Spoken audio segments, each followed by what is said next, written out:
અષાઢ વદ 14 એટલે દેવીપૂજક પટણી સમાજનો અતિ મહત્વનો દિવસ.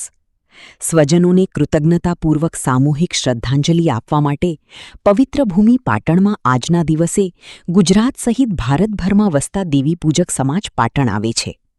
દેવીપૂજક સમાજનું પર્વ પાટણમાં 2 જગ્યાએ મનાવવામાં આવે છે. મોતીસા દરવાજા બહાર ફૂલણિયા હનુમાન મંદિર પાછળ અને પીતાંબર તળાવ નજીક સ્મશાન આવેલ છે. અને અહીં તેઓના સ્વજનના અસ્થિ કે સમાધિને ફૂલ, દીવો, અગરબત્તી, શ્રીફળનો ચઢાવો કરે છે. તેમજ આ સ્વજનને ભાવતી વસ્તુનો ભોગ ધરાવે છે. વડવાઓનું વચન નિભાવવાનું, પૂર્વજોનું પૂજન, સ્વજનોનું સ્મરણ અને મૃતકોની આજના દિવસે યાદ કરી માન આપે છે. મૃતકના ઘરના સભ્યો અહીં બેસી તેમના સ્વજનોને યાદ કરી અશ્રુ વહાવે છે. ત્યારે વાતાવરણમાં એક જાતની ખામોશી છવાય છે. નાના બાળકો, મોટેરાઓ, મહિલાઓ, પુરુષો. અષાઢ 14ના દિવસે દેશભરમાં વસતા દેવીપૂજક પટણી સમાજ પોતાના મૃતક સ્વજનોને શ્રદ્ધાંજલિ આપવા માટે પાટણના આ દેવકા ધામના સ્મશાન ખાતે આવે છે. ત્યાં પોતાના મૃતકોની યાદમાં આ પર્વ ઉજવી અને ધન્યતા અનુભવે છે. આજે લોકો અસ્થિ વિસર્જન કરવા માટે હરિદ્વાર કે કાશીમાં જતા હોય છે, પણ દેવીપૂજક પટણી સમાજ તેનું અસ્થિ વિસર્જન પાટણના આ સ્મશાન ગૃહમાં આવીને કરે છે. તેથી પહેલો દિવસ પેલા પાટણમાં થાય છે અને અન્ય દિવસે એટલે બીજા દિવસે જ્યાં જ્યાં વસે છે ત્યાં પર્વને ઉજવી એનું સમાપન કરે છે. પૂર્વ બક્ષીપંચ મોરચા ભાજપ ઉપપ્રમુખ.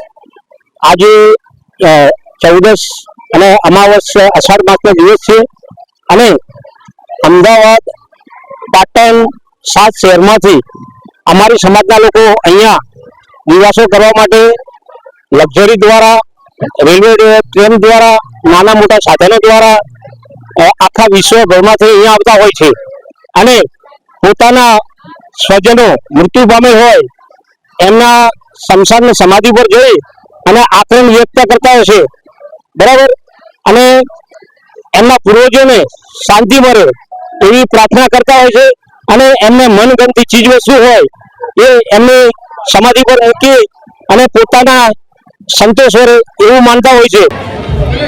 સમગ્ર ગુજરાત અને ભારતભરમાંથી થોડા પ્રમાણે અહીંયા ઉમટી આવેલા પટણી દેવી સમાજ, પટણી દેવી પૂજક સમાજ અને ભાઈઓ અને બહેનો, પટણી દેવી પૂજક સમાજ માટે દિવાસાનો પર્વ એટલે એક મહાપર્વ છે.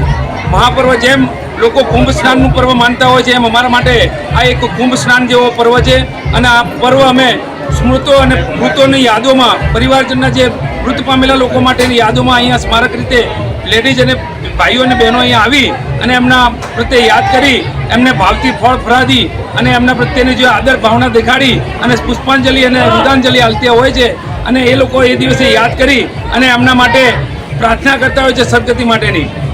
અને સમગ્ર ભારતભરમાંથી અહીંયા લગભગ લાખોની સંખ્યામાં અહીંયા આવે છે. લોકો પોતપોતાના વ્હીકલ લઈને આવે છે. લોકો અહીંયા રેલવેની સારી સુવિધા છે એટલે રેલવેમાં પણ આવે છે અને આગલા દિવસે અહીંયા પણ આવી અને અહીંયા પોતપોતાના લોકોનું યાદ કરી જગ્યા સ્થળ નક્કી કરતા હોય.